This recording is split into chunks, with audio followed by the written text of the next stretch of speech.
मनीष जी मिर्जापुर से। श्री हरिवंश। श्री हरिवंश महाराज जी।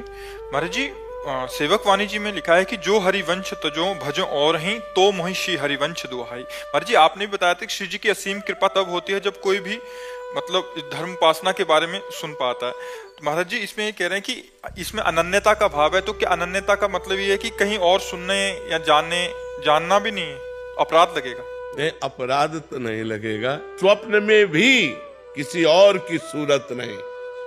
रसना कटो जो अन रटो, निरखी अन फुटो नैन, श्रवण फुटो जो अन सुनो श्री राधा जसबैन। मेरी आंखें फूट जाएं जो अपने इष्ट के सिवा किसी और को देखूं, मेरे कान फूट जाएं जो इष्ट के सिवा किसी और को सुनूं, मेरी जबान कट जाए जो इष्ट के सिवा किसी और को बोलूं। रसना कटो जो अन रटो, निरखी अन फुटो नैन, श्रवण फुटो जो अन सुनो श्री राधा जसबैन। तो यहाँ अनन्यता का तात्पर्य कहीं जाने आने लेने देने से मतलब नहीं।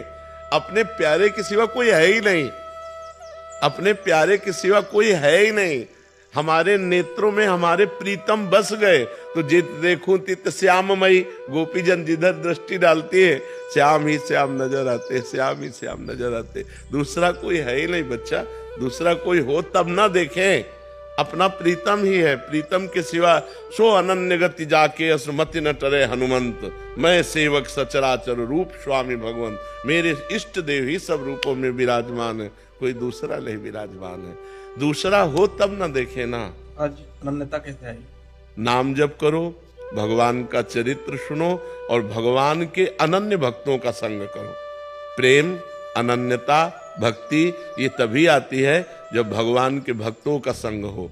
भक्त संग के बिना ये रंग नहीं चढ़ता है।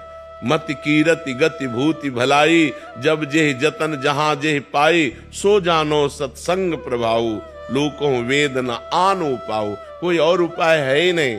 बिना भगवत प्रेमी महात्माओं के संग के भगवान में अनन्य प्रेम होता ही नहीं है। भजन न होई संग बिनु, और भजन बिना नहीं प्रेम।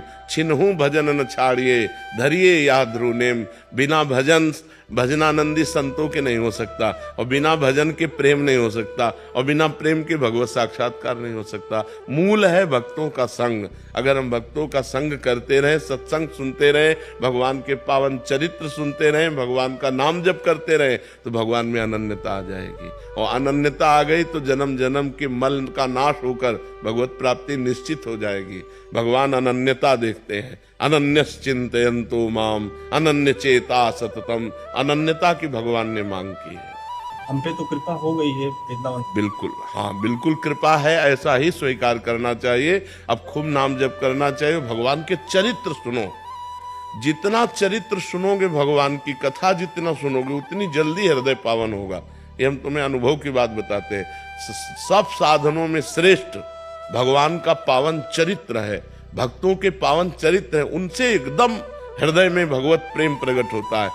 मथुरा की ब्राह्मण पत्नियों ने कोई साधन नहीं किया था। उनके पतियों ने हर शास्त्रीय साधन किए थे, लेकिन उनके हृदय में भगवान के प्रति भगवत भाव भी नहीं था, पतियों के प्रति। और पत्नियों में ठसाठस भगवत प्रेम भर गया था, क्योंकि वृंदावन की पुष्प लेकर के मालिनी जाती है। आज लाला ने ऐसी पोशाक पहनी थी, आज लाला ने अघासुर को मारा, आज लाला ने ये लीला की। सुन सुन के भगवान के चरित्र उनके हृदय में भगवान के मिलन की चाह पैदा हो गई, जो बड़ी दुर्लभ है। और उसी चाह को पूर्ण करने के लिए एक दिन भगवान ने लीला रची कि जहां रोज जाते थे उधर गौवें न लेकर के मथुरा की तरफ गौवें लाए, तो छाछ आई नहीं। खान पान के लिए सखाओं को भूख लगी, तो उन्होंने कन्हैया से कहा, तुमने बड़े बड़े राक्षसों को मारा, ये भूख हमें मार रही है, इसकी व्यवस्था तो करो। तो भगवान ने कहा, यहीं समीप में ब्राह्मण यज्ञ कर रहे, उनको जाओ दंडवत करो, उनसे कहो श्री कृष्ण बलराम आए हैं और वो कुछ भोजन चाहते हैं, वो तुम्हें दे देंगे। वो गए, ब्राह्मणों को साष्टांग दंडवत किया और कहा, जय जय, श्री कृष्ण बलराम जी आए हैं और कुछ भोजन की। वो हेरे भी नहीं, ब्राह्मण हेरे भी नहीं, जवाब भी नहीं दिया, क्योंकि उन्होंने देख लिया कि तो ग्वाले हैं। लौट कर गए, बोले प्रभु इतने कठोर आदमियों के पास भेजा, वो तो देखे भी नहीं हमारी तरफ। भगवान ने कहा, निराश नहीं होना चाहिए, सफलता हाथ उसी के लगती है जो प्रयासरत रहता है। जाओ, अब की बार तो उनकी पत्नियों से कहो। तो उनका प्रभु पति हेरे नहीं, तो पत्नियां कैसे दे देंगी? उनका नहीं, पत्नियों को हमारी कथा के प्रभाव से हमारा परिचय प्राप्त है। जे ही जाकर दंडवत किया और कहा श्री कृष्ण बलराम भूखे हैं। अरे बस जैसे बाढ़ उमड़ गई हो, तो बाढ़ के पानी को कोई जैसे रोक नहीं सकता। जे सरिता सावन जल उमगत सन्मुख सिंधु सिधारे, प्रीति न काहू की कान विचारे। हृदय की प्रीति ने उफान भरा और सुंदर थालों में भोग सजाया और किसी की कोई परवाह न करके श्री कृष्ण बलराम के समीप पहुंच गई और उनको भोग पाया।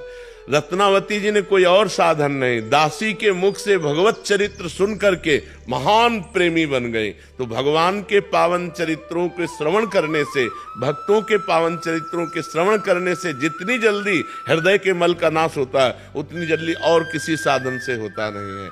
गंगा जी स्नान करने से पाप नष्ट होते हैं, लेकिन पाप की प्रवृत्ति नहीं। और भगवत लीला कथा गंगा के स्नान करने से पाप की प्रवृत्ति का भी नाश हो जाता है। वो निष्पाप महापुरुष होकर भगवान को प्राप्त होता है। इसलिए खूब भक्तों के चरित्र पढ़ो, भगवान के चरित्र सुनो, नाम जप करो, इसी से अनन्यता आ जाएगी।